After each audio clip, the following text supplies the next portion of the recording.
Your talk the other night you gave at the Universalist, you know, that was really good. And the whole presentation, the theme is really important, and I'm really glad we could put this together. Great, thanks. Me too. Welcome to Manhattan Network Public Access. Yes, and welcome to you in the audience. A pleasure, a great pleasure for me to welcome to the program Michael Dowd.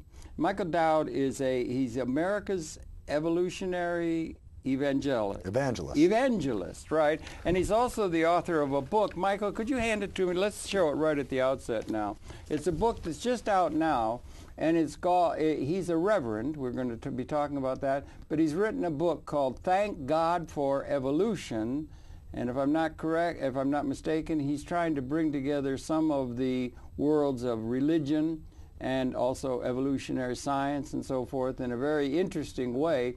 And we're going to be talking about this book, showing some clips from a DVD and talking to him about his life's experience. So you got Rabbi Michael Lerner here and others that have published. 5 Nobel Prize winners have recommended this book, something that we should all be aware of. And Michael, welcome really very, very much to Conversations. A great pleasure. Thank you, Harold. I was happy to hear you originally from, and I always ask the people when we're doing a program to begin their own life, born and raised, educational. You hail from up Poughkeepsie way. Exactly. I used to hang my hat over at New Paltz, the college near there. It's a lovely part of the country.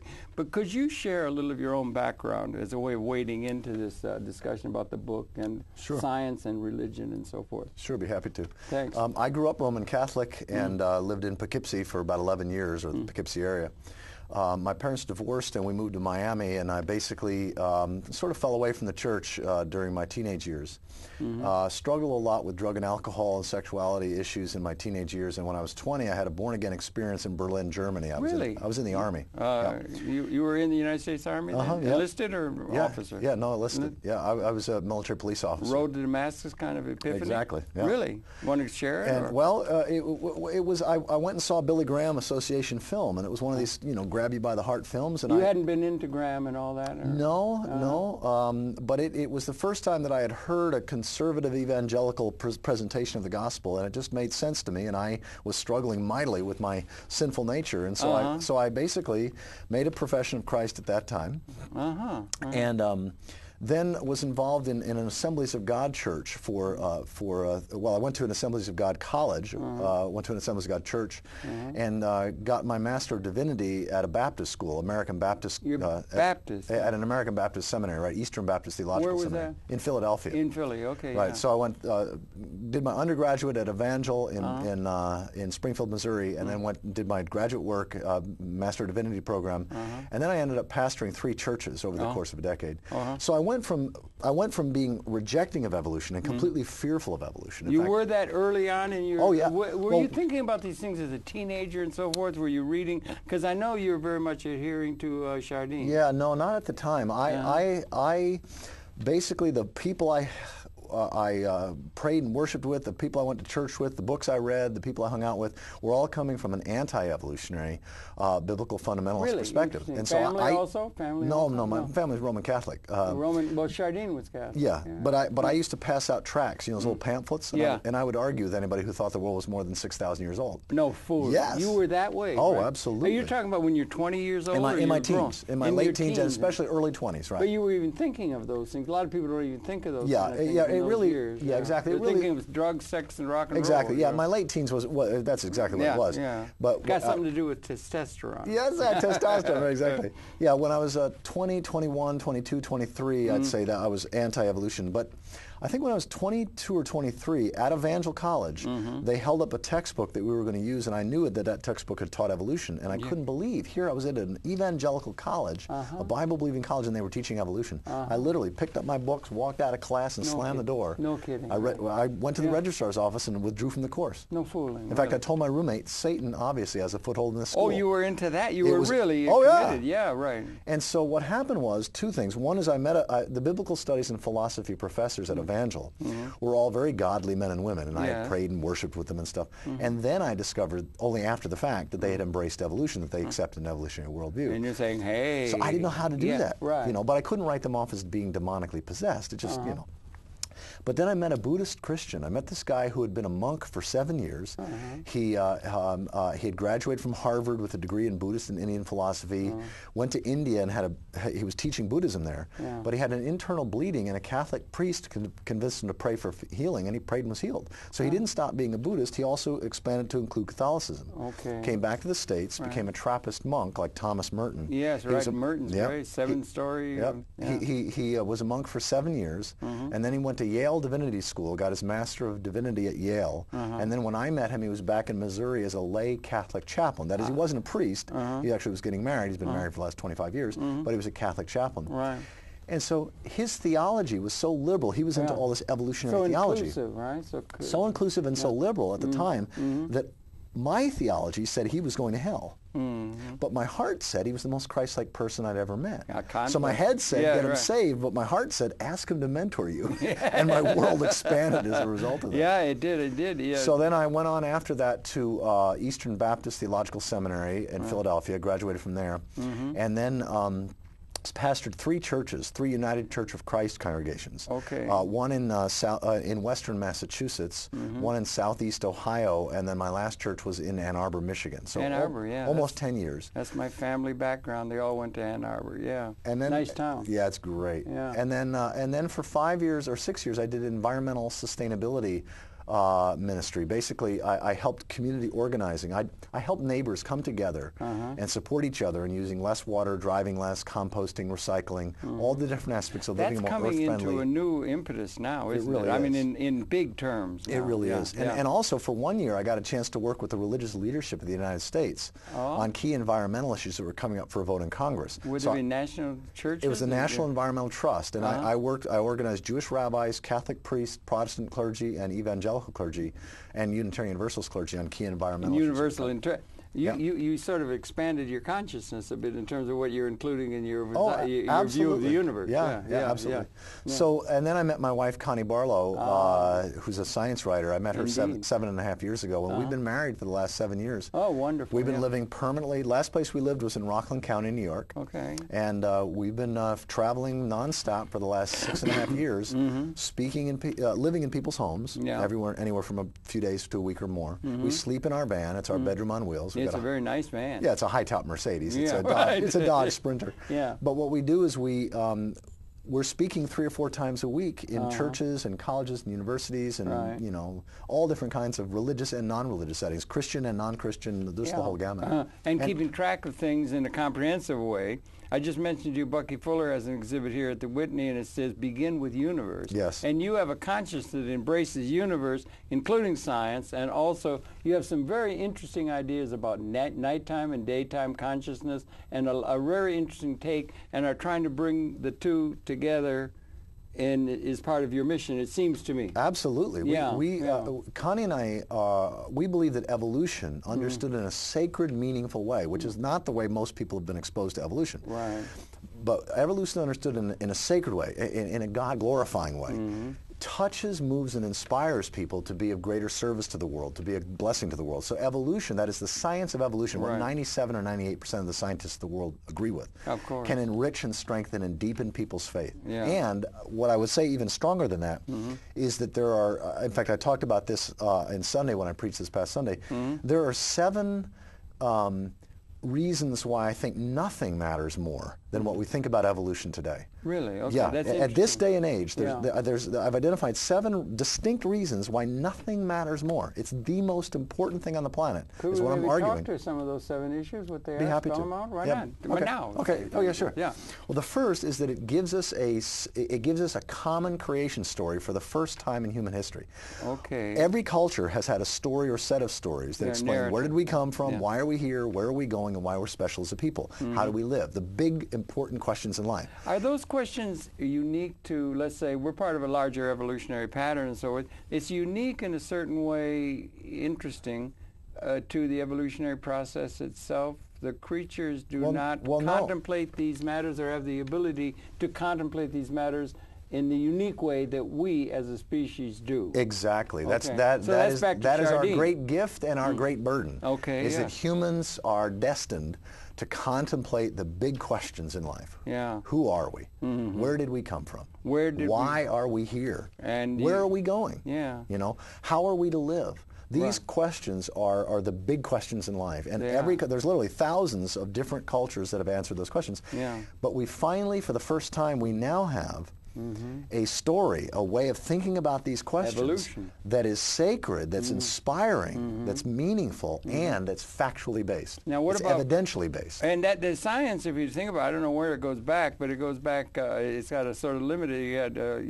but in terms, we've been here apparently from the mitochondrial a couple 100,000 years. The species we evolved out of Africa, and we were living for a long time. And the science is something relatively new. And you had a thing. If we could, we've got that first point. We'll get back to the second. You had a thing in there talking about time, the difference between a billion and a million and a billion. Exactly. And that kind of thing. And to get a time frame. Evolution gives us a time frame. We tend to look at the news and think by Tuesday everything's going to be, completely different. Yeah. But it's been a long, long haul up the evolutionary pattern right from Big Bang to now, isn't it? Exactly. And it's good to keep that in mind. Exactly. And for me, I understand that in terms of billions of years billions. Of grace.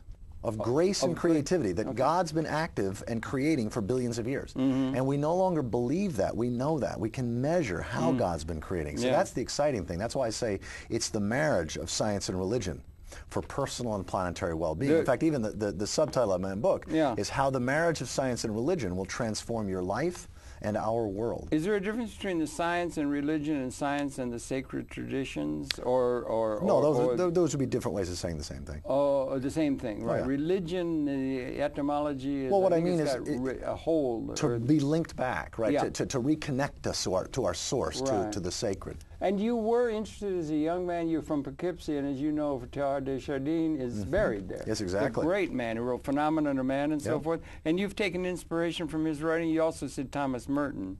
And Thomas Berry, and Brian Swimme, and Julian Huxley, the great evolutionary humanist. Yeah, that family was something else, wasn't it? The Huxley, completely. Yeah. And those who have basically taken the science-based story of the universe. The science-based. But told it in religiously inspiring ways. Now, how long have we been able to say we've got the tradition of science as a way of doing it? We've had this self-reflective consciousness, asking these big questions in Cro-Magnon caves, probably, and that kind of thing. We're coming up with legends or ideas of the narrative of how things began. But the scientific underpinnings to our understanding, when do we date that from? I mean, in terms or maybe that's beyond the point. Let me actually finish these 7 points first. Okay, because let's do that. that'll encompass a lot of what you're asking now. Okay, good. Okay. So the first reason I think it's that nothing matters more than what we think about evolution is that for the first time we have a fact-based, evidence-based way of answering the big questions. Okay. That also is religiously inspiring. Okay. And so whether someone is a Jew or a Muslim or a Buddhist or a Christian or a Hindu or whatever their religious tradition, or Taoist, exactly, they can be inspired by the same science. The science can enrich and strengthen and deepen each person's faith, whatever that happens to be. And bring unity. Exactly. And so this is the first time that's been possible. So a common creation story or you could say a common creation myth if what you remember is that myth doesn't mean an untrue story. It means a narrative, like Joseph Campbell used the term, a narrative that puts one in accord with the nature of reality, connects one to the whole, to God. The nighttime consciousness. Okay, so that's the first. Go ahead, 3. No. Number 2. Number so 2. The second one is that it validates both religious and scientific ways of speaking. The two are not the same. That's what you were referring to before. Day language, which is scientific language. Night language, which is the language of meaning, of purpose, of morality, and of of ethics. Dreams. And of dreams, exactly. Because we all have comes from a different part of the brain. Exactly, and we have a different experience at night than we do during the day. Absolutely. We fly at night. Yes. We turn into other creatures. We walk through walls. We do all kinds of things at night in our dreams that if we could do those same things during the day, we would be having supernatural or miraculous experiences every night. But we don't call them supernatural, and we don't call them miraculous, but we do sometimes call them bizarre. But they're only bizarre if we judge them by day standards. In other words, if you in the daytime or reflecting back on your dream from the night before, you may call it bizarre, but that's only because you're using day standards to judge it. Does that reflect the bicameral nature of the right and left hemispheres of human brain power? It probably does, yeah. It probably does. But I think this is so vital, this distinction between day language and night language, because all creation stories all around the world, these stories that tell where do we come from, why we're here, and whatever, use a blend of day and night elements. Because you know you're in the realm of night language. You know that you're in the realm of, you're reading or listening to something that's night language. If it's something that could happen to us at night during our dreams but isn't likely to happen during the day. For example, a talking snake in a garden. Okay? Now that's an experience that could happen to any one of us at night. Easy. Yeah, but if we were to leave this studio today and you were to go, go out to catch a cab and a snake met you there at the cab door, started talking to you, you'd probably think, okay, I'd have a hard time processing who slipped me the LSD or whatever. We don't have experiences of talking snakes during the daytime. But that doesn't mean it's not true. In other words, that story is teaching truth, real truth, but it's teaching subjective truth. See, it's like day language deals with objective reality.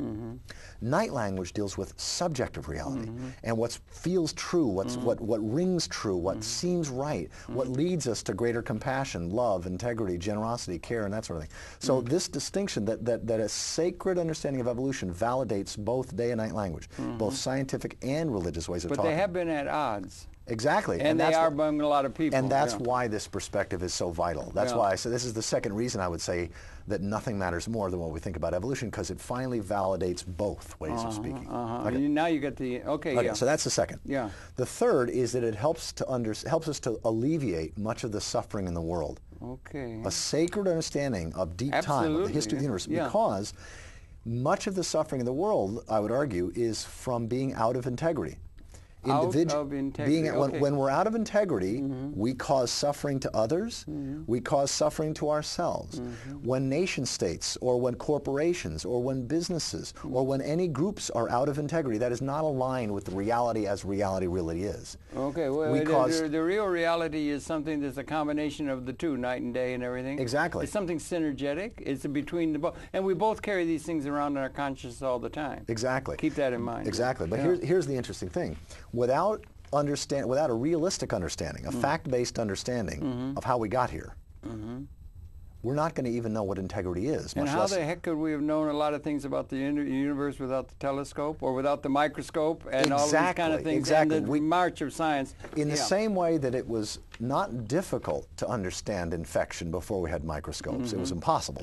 I mean, you couldn't have a natural understanding of infection without microscopes. Pasteur had a hell of a time because he was trying to say these germs, and they say, I can't see anything, and and so all cultures would have had an understanding of infection. The empirical reality person dies from hives. And exactly. They would have told stories about how that's the case, but they couldn't. And they did. They invented a lot of stories out of that nighttime consciousness. But they couldn't have had a natural understanding, because we didn't have a knowledge base we didn't adequate to understand it in realistic terms. Exactly. So understanding that we, with an accurate understanding of how we actually got here, how God actually created us over billions of years, we can then understand what it means to be in deep integrity, to be in evolutionary integrity. Well, we would want to be in touch with the evolution of, let's say, to use the term, it has to be evolution of universal consciousness, perhaps? Well, because many Christians don't find that's too woo-woo for many Christians. It's too new agey. No, I'm talking about an understanding of evolution. That can alleviate suffering because it gives us a very clear sense of what it means as individuals, as groups, and as a species to be in integrity. And when we're in integrity, our life works, our relationships work, things thrive when we're in integrity. So that would be the third. So let me just... let me just touch on that for a minute. Because when you say integrity, somebody could say your integrity in terms of my worldview. I have a worldview. My world is my worldview. Nazi Germany had a sense of integrity about such. No. You understand what I'm saying? No, I'm not. No. Well, I understand. You're talking about a synergetic, larger than reality of the various narratives that people have that causes conflict in terms of integrity. How do we get at the real integrity that is synergistically more than the sum of the combination of them all? We can't possibly do so without an evolutionary worldview. Okay. We need to understand how we actually got here. In order to understand, what you're pointing to is a perfect example of how we will make errors in terms of what we even think integrity means. That's right, because there'll be fundamentalist notions of what that reality is, and that's good for all the universe, and we don't know that, and it's evolving and changing. Right, and Hitler tried, see, there were early understandings, social Darwinism, there were so many evils done in the name of social Darwinism. Oh, yeah. Because people took an evolutionary understanding, reinterpreted it in their own self-centered ways, and then did great evil in the world. Well, they then got the idea that we're the leaders of the thing, and the integrity is really ours, and so we're the number one, and all those kind of things about we're number one and all that kind of stuff led to a lot of wars and territorial integrity being violated and all that kind of thing. Right. Because they represented integrity, not the other people did. Right, and what I see... It wasn't ecumenical. Exactly. See, I see, in the Christian tradition, I would say that Jesus is the perfect embodiment or incarnation of what it means to be in deepest integrity. He was the incarnation or the embodiment of what I call in my book, what I call the DNA of deep integrity, or the four essential components of integrity. The first is humility, or faith or trust. See, Nazi Germany didn't have that. Not exactly. Humility or faith or trust. The second is authenticity, being authentic, being real. The third is a responsibility, being responsible rather than irresponsible, and compassionate. And the fourth is serving some larger purpose other than your own small self-centered needs. And your those own four, self-centered or your groups. Exactly. So those four, trust or faith or humility, authenticity, responsibility, and service are what I call the DNA of deep integrity. And we know this not only from great, people in the past, or or Jesus, Buddha, or whatever. Exactly. Tao, But what we also know is when we are aligned with that, when we live out of trust, authenticity, responsibility, service, our lives work. Our relationships work. You think that's true? I know that's true. You know that's true from your own experience and from the experience of others. But also, there's so much the research been done in the last 50 years in terms of what works psychologically. Why don't we then have a universally just system in terms of the operating of this planet? If we were working out of integrity, there's some people that are not. Hitler was not working out of an integrity that had a comprehensive element to it. I saw Mr. Carter the other day. Do we live in an elementally just world? He said, of course not. Why don't we live in an elementary just world if that were the case in terms of, the human society? We will never be able to co-create a just, healthy, sustainably life-giving future without millions of us, billions of us, getting how God really created us, an evolutionary worldview. Now, without a holding to an evolutionary worldview. That's why you say it's the most important question. That's why I'm saying these are some of the most important things. Okay, so let me. I understand. Okay, so let me. So the first is that it gives us a shared sacred story. The second is that it validates, it makes right both scientific and religious ways of talking. That's a biggie. It is. Yeah. The third is that it helps us to alleviate suffering because we can finally know what integrity really means, what it means to be in integrity. Yeah. The fourth is that it realizes religion. It takes what we thought were merely supernatural or otherworldly religious ideals and realizes them. That is, makes them real for everybody everywhere. Okay, that's a big transformation. It's not just about what happens in some otherworldly realm. Yeah. It's like, for example. Yeah, I understand. There's a whole thing that I do in my book. There's actually several chapters in my book that I talk about how night language intuitions, like the fall of Adam and Eve, or original sin, okay, are pointing, or the world being 6,000 years old. Yeah, well, let me stick with these. Okay, so the original sin or the fall of Adam and Eve are pointing to what evolutionary psychology and evolutionary brain science would call our unchosen nature, our inherited proclivities, our instincts, our evolved instincts. See, for example, we all have instincts for sugar, salts, and fats. We have cravings for sugar, salts, and fats. I do. Because for 99% of human history, it wasn't easy to find sugar, salts, and fats. I mean, now it's so easy. Yeah, and having a craving for these things allowed our ancestors to survive long enough to reproduce. So, in other words, our instincts are not matched for the world that we today live in. Our instincts are matched for a very different world. We lived in that other world for most of our tenure on Earth. Exactly. Yeah. We, for example, testosterone, we talked on this just briefly before, the higher the amount, this is scientifically proven, the higher the amount of testosterone in the human organism, the more that human being, male or female, tends to take risks, and the more they think about sex. fact, there was a woman, a friend of mine in the Marin County, the Bay Area, San Francisco. She had to wear testosterone patches. She was on hormonal therapy. Yeah. And she told me after 2 days, she says, I can't stop thinking about sex. Is this Really? what guys have to deal with? Oh. Well, it is. Yeah. But it's not just guys. Women also have testosterone, even though men typically have 10 to 100 times the testosterone that women do. Yeah, it's a big difference. Okay. I saw a study one time between men and women, and the average female Homo sapien, the average male Homo sapien, on the average, it is about 1.5% difference in the genome of that, and that's about the same difference between the Homo sapiens species and our nearest ancestor, a chimpanzee. It's not just plumbing. There are big differences between the male and female functions in the universe. Yeah, I'm not sure. I don't know about that. But what I do know is you could look it up. Well, I will it do that. apparently is the case and scientifically reported. Yeah, so that's a big distinction. Yeah. That maybe we could do well to appreciate. Yeah, I'm a little skeptical about that, to be honest with you. Good. You are skeptical. You should be. You're my scientific. hunch is that there's not that big of a difference genetically between men and women. I was shocked. But anyway, I will check on it. But, Okay. but let me come back to my point, which is that a sacred understanding of evolution can realize, make real religious ideals, such as original sin or the fall, because we now have this understanding through evolution that we have an unchosen nature, we have inherited proclivities. Yeah, right. And when we have for example, to stay with this example, when we have a rise in testosterone, we also see, like for example, when you have a rise in status, where somebody gets promoted at work, or they become ordained, or become the manager of their store, or they get voted into office, or they run for president and win, right? Like this latest John Edwards thing. Yeah, right. Okay? It does happen. In other words, when people have a rise in status, where people are looking up to you, where they weren't looking up to you before, they're being bathed in testosterone. Exactly, their testosterone levels will rise, and so what we will always do is we will always interpret our experience. We can't not interpret. Right. And so. That's unlike many of the creatures. Exactly. So when we have a certain base level of testosterone, and then we get promoted at work, let's say you've got a great relationship with your spouse, your partner. There's no temptation. It's easy for you to be in integrity, and all of a sudden you get promoted at work, and you get sex on the brain. Now, if you interpret this as though maybe something's wrong with your relationship with your spouse, after all, why would you be fantasizing or dreaming about this other person? Seems to happen a lot, doesn't it? Among the successful leaders, so-called. Exactly. Yeah. Or maybe you're feeling guilty and ashamed, so you're just convinced the way you interpret it as though you're simply fundamentally evil or sinful or flawed. Right. Or maybe you're a real spiritual person and you interpret that the reason you're having these thoughts is because it's God's will that you connect with this other person. You know. Or if you're a Christian and you believe that the reason you're having these immoral thoughts is because your great-great-great-great-great-great-grandmother ate an apple. Because she was tempted by a snake in a garden. Yeah. You're not going to know how to stay in impeccable integrity. You're not going to know how to stay in Christ, to use Christian night language. Okay. Those in integrity.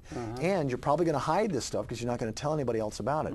It's one of the reasons why that having an evolutionary understanding of my own brain, how my brain evolved, it's worth talking a little bit about. Has made it infinitely easier for me to be in We have that integrity. reptilian core, the limbic system, and then there's a build upon that, and that's a unique consciousness. Teilhard Chardin talked about the phenomena of man. He talked about moving toward the omega point, convergence. And this is the thing. And if you're talking about understanding, we now have an extension of our consciousness through technology where we can take the measure of the universe. We can measure. They're going to have the CERN is going to show.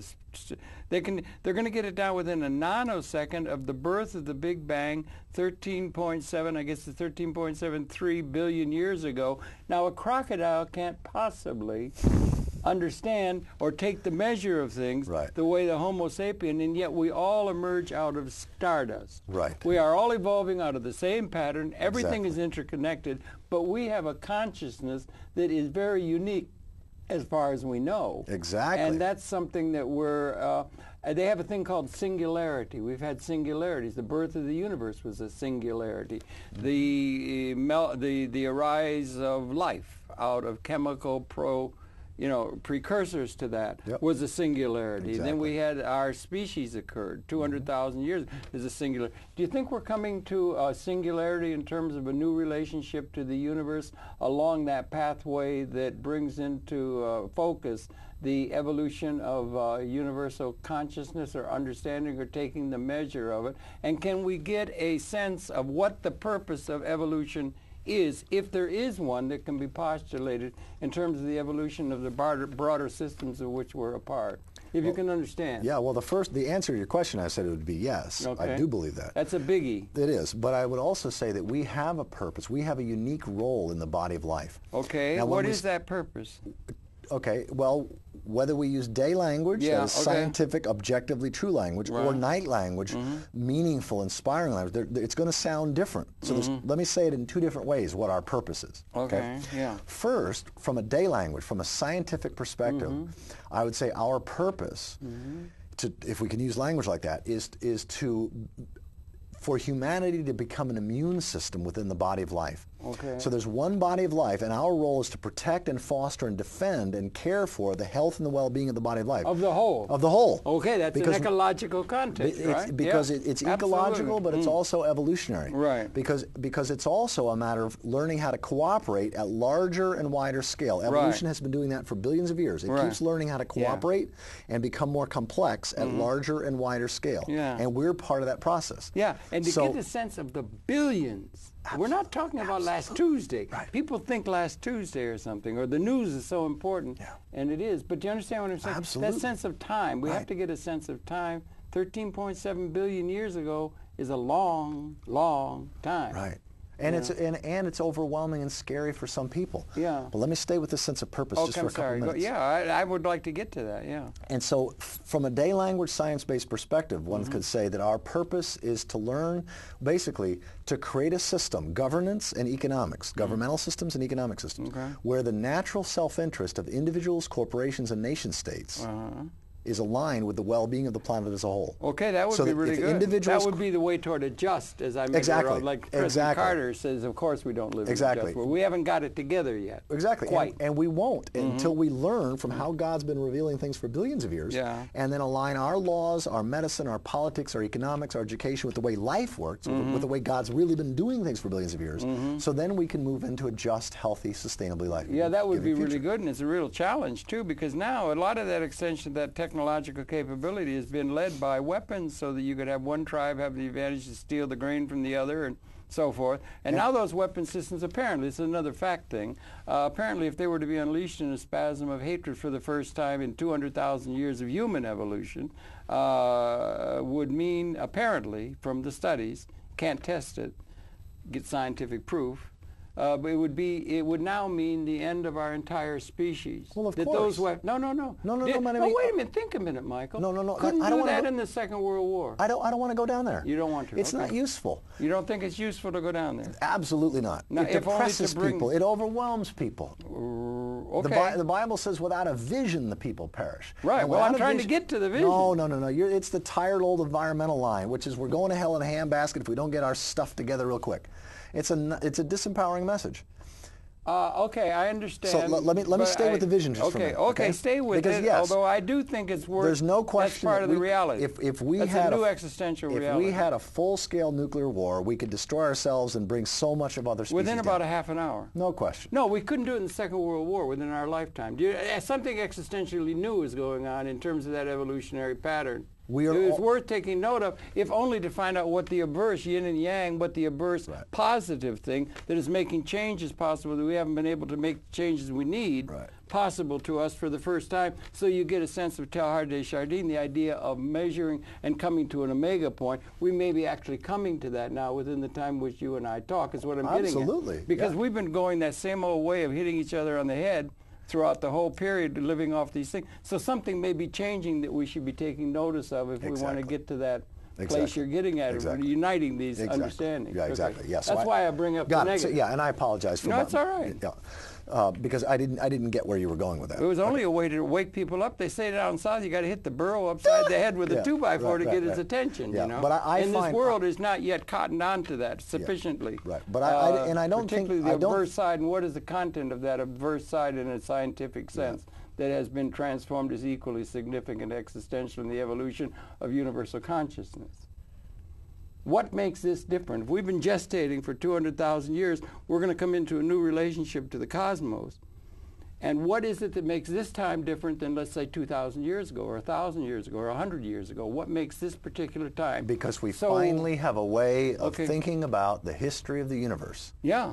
That religious people, including conservative religious people, can wholeheartedly embrace. That's okay, the that's first time. And we need something that we can all somehow embrace Exactly. and have inclusive in our consciousness Exactly. to bring the kind of ecumenical unity that the system requires if we're going to make it and not just entropy in universe. I think one of the reasons why 5 Nobel Prize winning scientists, as well as 120 other theologians, ministers, priests, rabbis, people from, from Buddhist to Baptist have endorsed your book. It's wonderful. I think the reason is because it gives voice to the millions in the middle who see no conflict between evolution and their faith. Yeah, in other words, it brings the two together. Yeah. If you take a look at what the mainstream media are reporting on, you'd think that there's only 2 options. Yeah. There's the new atheists and the new and the creationists. Right. And yet there's millions in the middle. Absolutely. This bulge in the bell curve. Bulge in the bell curve. You're completely right. That bring the two together. But let me come back to my point. You're going to point 4. Right. Okay. So it gives us a common creation story. Yeah. That's important. A sacred understanding of evolution. It validates both religious and scientific ways of speaking. You're talking on big issues here. Oh, yeah. Yeah. It can help us alleviate suffering, so much suffering, because it helps us understand really what integrity is from a deep time perspective. A deep time, Deep time. What does it mean to be in deep time integrity? Yeah. Number 4 is that it realizes religion. It takes otherworldly supernatural concepts and realizes them, shows how they're real for everybody everywhere. Okay. Okay. Yeah, right. The 5th is that a sacred understanding of evolution, a meaningful interpretation of the history of the universe, it gives us clear guidance in terms of how to move forward. This is where I get really excited. Okay. It gives us it makes it obvious what God, in other words, without an evolutionary worldview, it is impossible to understand what God's been up to for the last 2,000 years. Well, they've been trying to tell us. And billions of years. Yeah, thank you. And it's all integrated as one system. And it's impossible to understand Yeah. what God's will is for us as a species without an evolutionary worldview. If where you go to for God's guidance are books written 2,000 or 3,000 years ago, you're going to completely miss what God has been revealing. It's all written in night language. Through the entire range of sciences. It's all written in metaphors and things like that because it's the only way you can get at these larger issues, these wisdom traditions and so forth. And they've all been saying, take care of the least among you. They've all said justice and everything. And the political leadership has roundly ignored them throughout all of history and right up until the present, by and large, so unfortunately. And so what an evolutionary perspective offers is the understanding that facts are God's native tongue. Facts are God's native tongue. Part of the DNA. That the way God primarily is communicating today is through the facts uncovered or discovered by science. Every scientific discovery, everyone, without exception, is God revealing God's truth, God revealing the nature of reality. And so when I learn about when I see a new Hubble Space Telescope shot, aren't they amazing? or when I learn about a fossil discovery, a transitional form, or when I just learn that we are made of stardust, I don't think to myself, isn't that amazing? I don't think to myself like I used to, oh no, this doesn't fit with Genesis. I think, wow, look at how God made us. Isn't this awesome? Look at what God is revealing today. This is incredible. And so it strengthens my faith, it deepens my faith, it enriches my faith. Yeah, that enriches all, and it also bridges the gap between a dialectic that has caused us a lot of trouble because we haven't had the ability to understand and bring. How could we have ever thought these things through in, say, the 14th century? We couldn't. Well, we couldn't have known it this way. In the same way that the scientific process and the development of that part of the neural cortex, which is part of the evolutionary process, unique to us. Now, and science is revelatory. See, that's the thing. Science is revealing. There's a distinction that I make in my book between not just day and night language, but also public and private revelation. Yeah, you make those two. You link them together. Private revelation is an insight that comes through one individual who then has to communicate that insight to others, and others may or may not believe it. Moses goes to the top of the mountain. Right. Something happens, he tells other people about it. Yeah. Or the Apostle Paul is on the road to Damascus, blinding flash of light, he tells other people about it. Or he could have been in the United States Army and had a thing that you did. Yeah, right. You had, right, exactly. So yeah. Private revelation, by its very nature, can only produce religious believers or unbelievers. But public revelation is what's being revealed about the nature of reality. What's fundamentally true about the nature of reality that's coming through the entire worldwide scientific enterprise. Right. You've got Christian scientists, Buddhist scientists, Hindu scientists, atheist scientists, scientists of all religious tradition and no religious tradition that are contributing to one common understanding. Right, right. So it's public revelation, and that's how we know that facts are God's native tongue. Okay. So let me continue with my. Okay, go, by all means. Yeah. Okay. So it's just too interesting. Yeah, I know. So number 5 is that it gives us clear guidance, a sacred understanding of evolution. When I use religious language, a God-glorifying, Christ-edifying, Scripture-honoring way of thinking about evolution. Okay. Yeah. gives us clear guidance for how to move into a just, healthy, sustainably life-giving future. Because they've been saying these kind of because now all the wisdom schools said.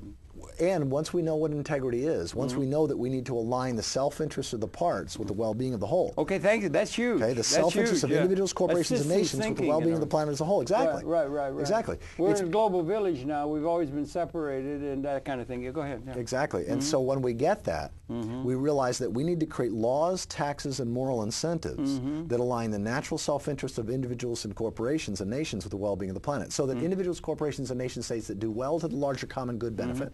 Yeah. And the more good they do, the more they benefit. We haven't done that. So they're incentivized to do as much good as possible. Okay. And individuals, corporations, and nation states that disregard or harm the common good are taxed or penalized, or there's moral strictures, so that it's in their self-interest to do the right, just, ecological thing, and it's also in their self-interest to not do the unjust, unecological thing. Only when that happens will President Carter or former President Carter or anybody else be able to see that, yes, we are finally entering a just, healthy, sustainably life-giving future. One of the things, if I may, Bucky Fuller, I think we both agree Fuller was one of the major lights and so forth, along with Chardin and so forth. But he used to do a thing where he was a comprehensivist. He was interested in everything, systems thinking about the whole. And he used to say, as he put it, cast about for some function, some purpose to biological evolution, as he thought about it.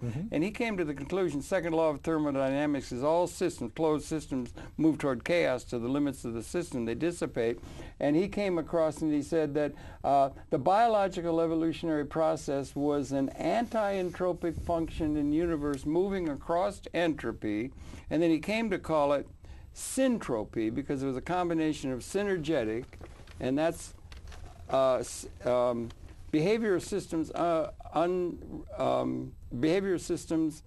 more than the sum of the parts of that system maximally engaged. So that there's something resonatingly more. When we were Australopithecine in the hominoid line, we could not have had these kind of thoughts. There was a change coming, Homo habilis, and then Homo erectus, and Homo sapien.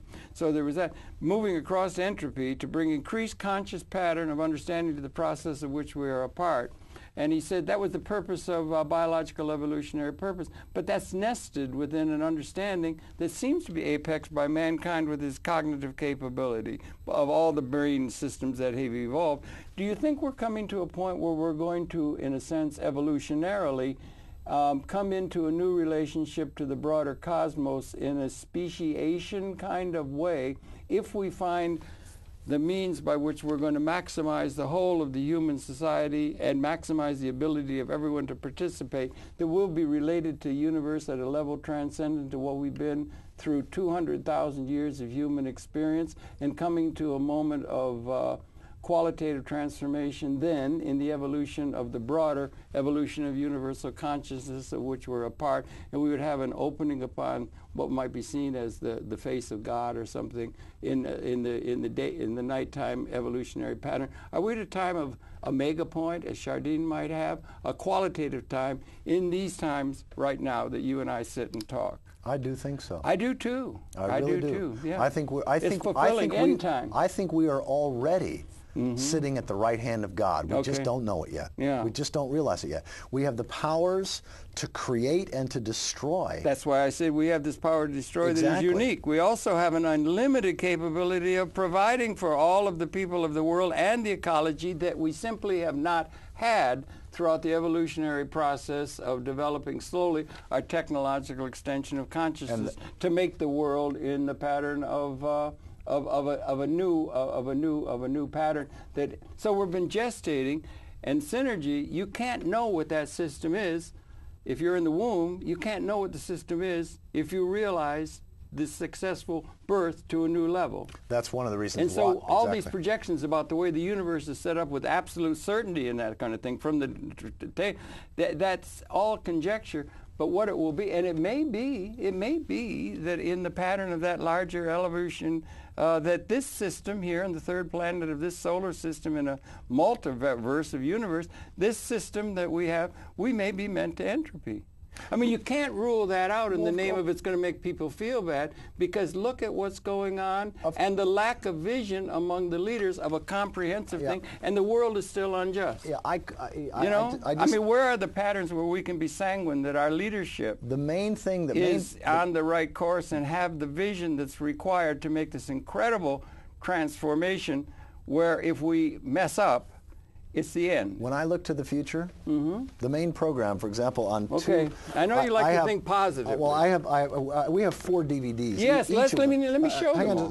Well, each of them is 4 hours of our best programs. Okay, here you go. We'll send them out. We'll let them see. One is this one is Thank God for Evolution, and it's a companion DVD to my book. Come on in tight. Let them come in tight on this. And we got a clip too. We're going to show. Okay. So that's one. Thank God for Evolution. It's 4 hours of my best programs. Okay. That one's called Evolutionary Christianity. Okay, great. Where I take a look at the core aspects of Christianity, and I show how they can be understood in a larger, more meaningful, more this world realistic way than ever before. Okay. This one, Celebrating Evolution, is mostly about my wife. I only have She's wonderful. I only have 2 sermons, but the other 3 hours and 10 minutes of her programs, and her program on stardust and on death. Yes. It is the most. It will transform people's way of thinking about death. I think she's had a big transformative effect upon you. Oh, hugely. I think she's somebody you learned a great deal from. Hugely. Thank you. Hugely. Okay. And in that one, the great story has the most hopeful, inspiring program that I've done in the last 6 years. Okay. And in fact, it's also on the Evolutionary Christianity program. Right. And that's what I wanted to talk about. Okay. Which is, it's called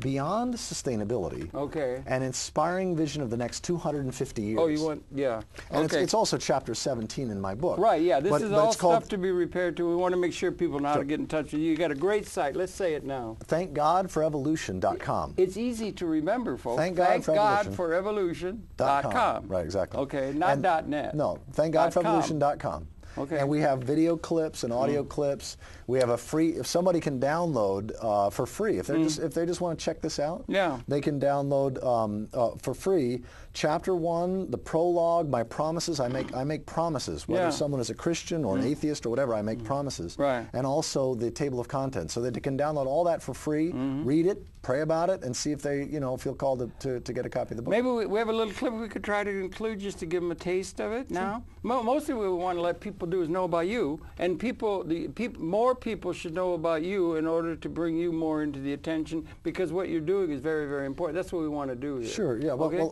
What do you say? We got 12 minutes left. Okay, let me finish the 7 points. Okay, please. So, a sacred understanding of evolution gives us a common creation story. It validates both scientific and religious ways of thinking and speaking.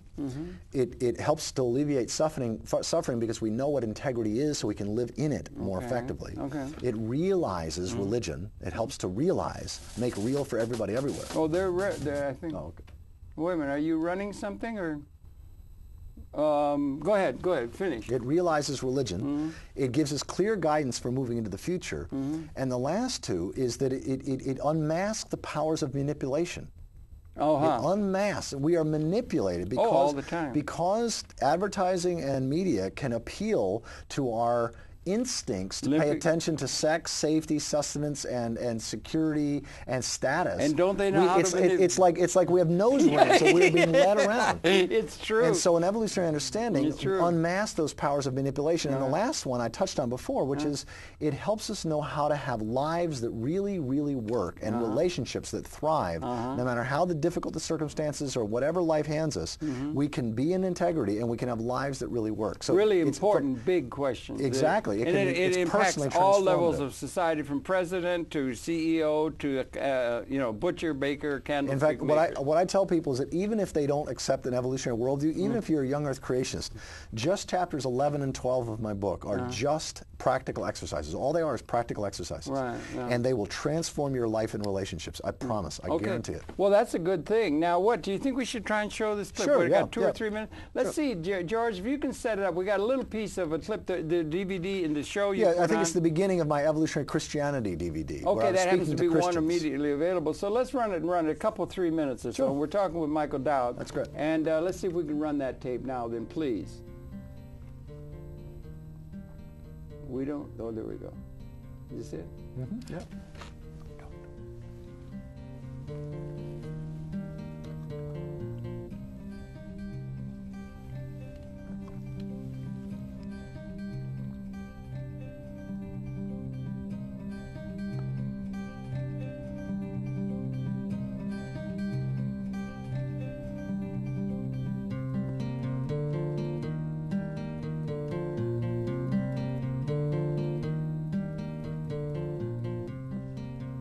Evolutionary Christianity could come into its glory until evolution was discovered. Thank you. Because we have such a larger understanding of the nature of reality. If the meaning and significance of the gospel hasn't grown commensurately, we're doing our tradition a terrible disservice. Stars coming into existence that didn't exist, say, 1 million years ago and are existing now. If it weren't for the death of stars, planets could not exist, life could not exist. So death in the heavens makes life on earth possible. Isn't that amazing? When I say I'm a born-again Christian, that I've asked Jesus into my heart to be my personal Lord and Savior, what I mean by that is I've asked love, the very incarnation of love in the cosmos, the love of the whole, to come in and be the guiding principle of my heart, not my ego. In other words, it's saying, my ego, step aside. I'm asking the love of the whole to be the guiding principle of my life. So you got millions of Christians all over the world that are literally expecting the second coming of Christ to be a 6-foot, 180-pound man coming back magically on the clouds. And they think the rapture means we're going to be able to fly without a ticket. Okay? I say, again, this is just my opinion, but from this evolutionary perspective, that way of understanding the rapture and that way of understanding the second coming of Christ is a belittling of these concepts, that they're bigger than that, they're more real than that. Because ultimately, what matters isn't our beliefs. This is a radical thought, but this, I think, is the truth from this evolutionary perspective. Our beliefs are not the final thing that matter. It's not a matter of having the right beliefs, like that's my card key, that's my ticket into heaven. If I got the right beliefs, man, I'm in. From the perspective of evolutionary Christianity, what's really important is how we live, how we love, and how we relate. And beliefs are only important to the degree that they shape that. And they do shape that, so beliefs are important. But it's not a ticket somewhere.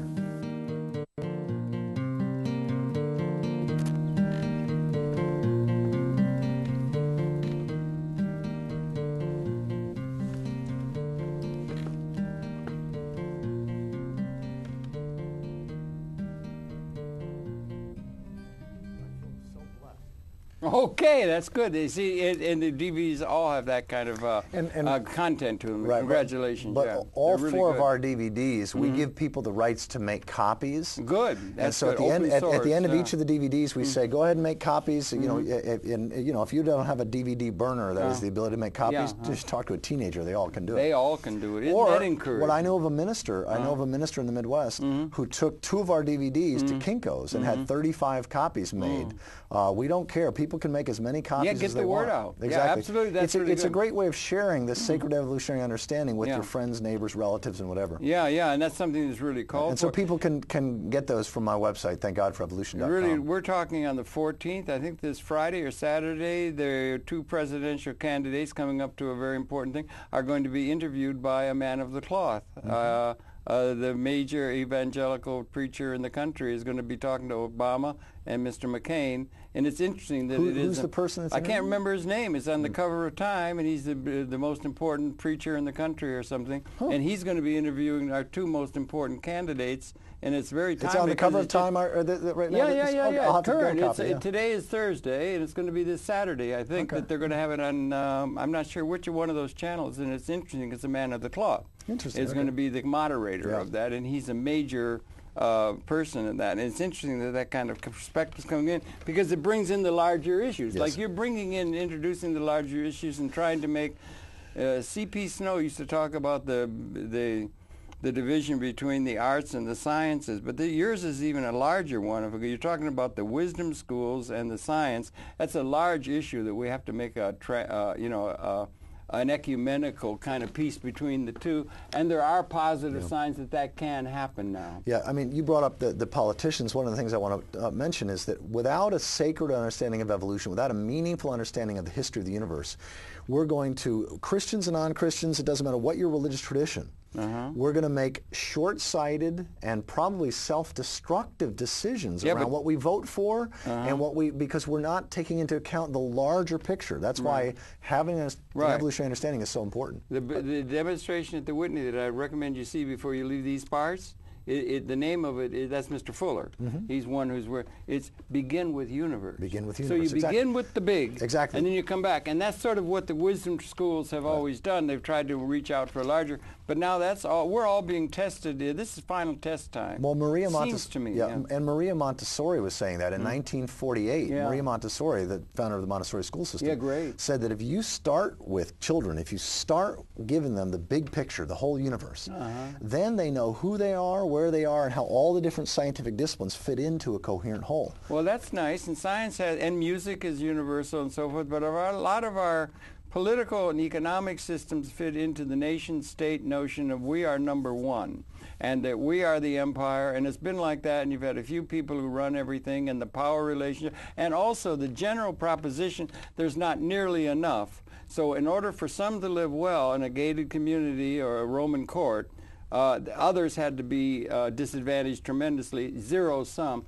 We may be actually transcending the material scarcity in terms of our extended capability to transcend the very notion. It might be equally significant existentially to the fact we can destroy ourselves, that the material reality, it's a revolution every day coming into the scientific, and it's exponentially increasing our capability to improve a just system for everybody, including the ecology, and one that could also include the people who are responsible for the outdated institutions we've inherited out of a transformed reality, and have the system that the future requires rather than muddling through with the systems we've inherited out of history and the misinterpretations of that. Yeah, as I was saying before, that the main program that I delivered for almost 3 years was called Beyond Sustainability. Yeah, okay, a hopeful, inspiring vision of the next 250 years. You're thinking that far out? Oh, absolutely. You are? Because there are so many trends, there are patterns that are at play for billions of years. In fact, if you compress the 14 billion year history of the universe into 100 years, 13.73. Be precise, man. Okay. If you compress the 13... Because we now can be. If you compress the 13.73 billion year history of the universe into 100 years, so you make it 100 years, every minute on the cosmic century timeline is 250 years. Wow. So think about it. So when I talk about what can we expect in the next 250 years, I'm only talking about the next minute on the cosmic century timeline. It's nothing. And it is so hopeful. It is so, not because it's Pollyannish.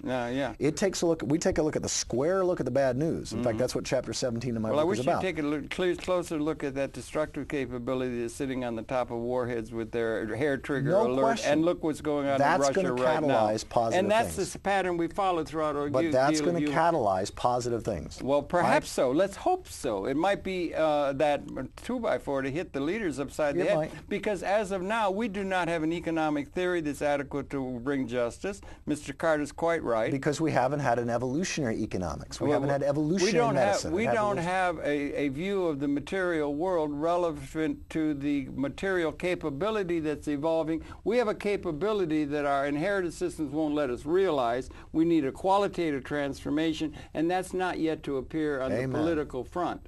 Well, and there's going to be I think it will be in the next 20, 30 years. Well, do we have 20 or 30 years? We will have however long we have. Well, yeah, but no, okay. There will be 30 years from now. Do you rule out the possibility we may have been meant, maybe other systems in multi-universes were tested, and we were meant not to make the great transition to, let's say, a non-scarcity-based material reality where everyone has what they need to maximize the ability of each of the parts of the whole system to their maximal ability.